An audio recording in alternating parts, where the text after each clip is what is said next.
What's up guys, Coach Morgan here, about to drop some elevation knowledge on you.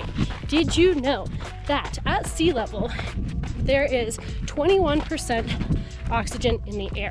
And that number decreases as we get higher in elevation. Once we get to about 12,000 feet in elevation, we lose about 40%. That's a lot, 40% of the oxygen molecules in the air. That means that your body is going to have to work harder to do the same effort because you're not getting enough oxygen to those muscles. So everything's gonna feel a little bit exaggerated. We're gonna have to go off of a perceived effort rather than time-based. As you can see, I'm breathing pretty hard out here, and I'm not going too fast. We're, I wanna say 7,000 feet, and I live at sea level. So we're just, taking it easy today. Okay, so what can we do to run at elevation and kind of combat some of that elevation sickness, especially if you're like me and you live at sea level? When you're about 6,000 feet above sea level, you are perspiring and exhaling twice the amount of water than you do at sea level. So what does that mean?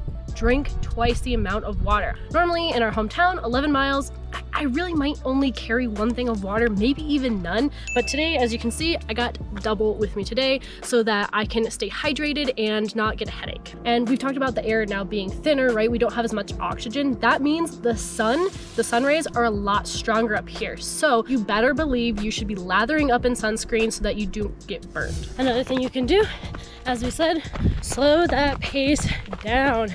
You're working a lot harder for this slower speed. Concentrate on moving forward. Think about how hard you're working, how heavy you're breathing, and continue to fuel as well too, right? Water doesn't do much if you don't have a little salt in your body. The salt helps carry that water out to the muscles. Make sure you're getting in some kind of electrolytes, some kind of fuel, getting in calories.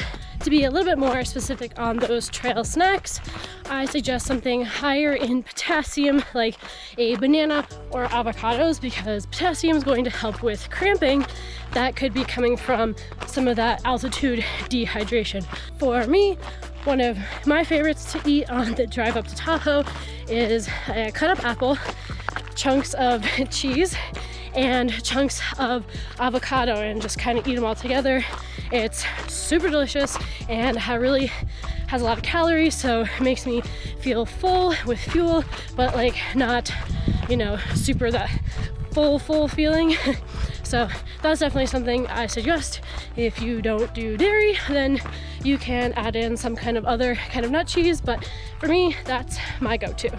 So what if you have to travel for a race at elevation? Hey, it can be it can be a virtual race. You can't expect to be acclimated by the first day that you're there. Okay, so I've said acclimated a few times now. What does that actually mean? When you're at elevation, your body starts to produce more red blood cells, which carry oxygen, and you also start to produce more of a particular enzyme that facilitates the release of oxygen from the hemoglobin to your body tissues. So that way you're getting more oxygen more efficiently in your body.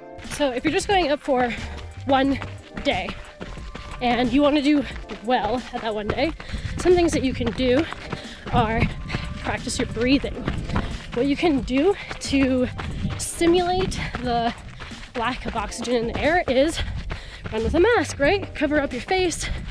It'll limit that breath that you can get in and let your body know when you need to slow down. You're gonna start to maybe hyperventilate a little bit. That's just something that you'll be able to practice going up into elevation.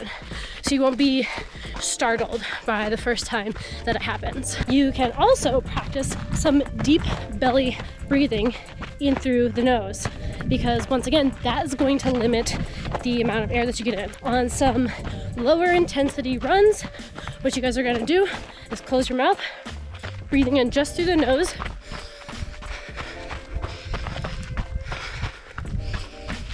And that's going to simulate, once again, that lack of air that you're getting in. It's not going to simulate lack of oxygen, but you can simulate not getting that feeling of not getting enough air. So try practicing that on some lower intensity things, working your way up into some like shorter, higher intensity sprints, breathing just through the nose. Trust me, you will notice a difference. So now that we've gone over what being acclimated actually means, when are you acclimated, right? When are we going to start seeing the positive benefits of that training at elevation. This is also going to depend on how good a shape you're already in, your genetics, and like what level of elevation that you're training at. But for the majority of us, it takes about 10 to 14 days to get ready for an event. Spend some time at elevation, you know, see how it feels to breathe, get in a couple of runs.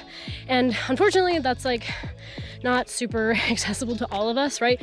If I have a race, I know I'm not spending 2 weeks, you know, up here before it. So the next best thing you can do is actually go up just about the day before, maybe 2 days before. You're almost gonna kind of trick your body, and if you are practicing those things that we just went over, hopefully it won't be as difficult for you. But when we really start to see those altitude sicknesses or, you know, symptoms from it is in that like 5 to 7, 8 days, those are gonna be the worst. So if, you know, you're going up about a week before, I would just err on the side of caution, you know, if you have that event and you don't want to be sick for it. All right, I'm just gonna throw an assumption out there and say that most of you who are coming to this video and looking for tips on running at elevation are training for some kind of run, you know, up in the mountains, like me out here in beautiful Lake Tahoe. And that's awesome. I'm super excited, and I would love to know where you guys are running, what you're training for, and if you want some more tips on how to get, you know, a little bit stronger out here on the trails, go ahead and click right over there, a video by Coach Alex, trail runner extraordinaire himself. He's gonna get you guys strong and ready to tackle anything you have coming your way. I will catch you guys in the next video.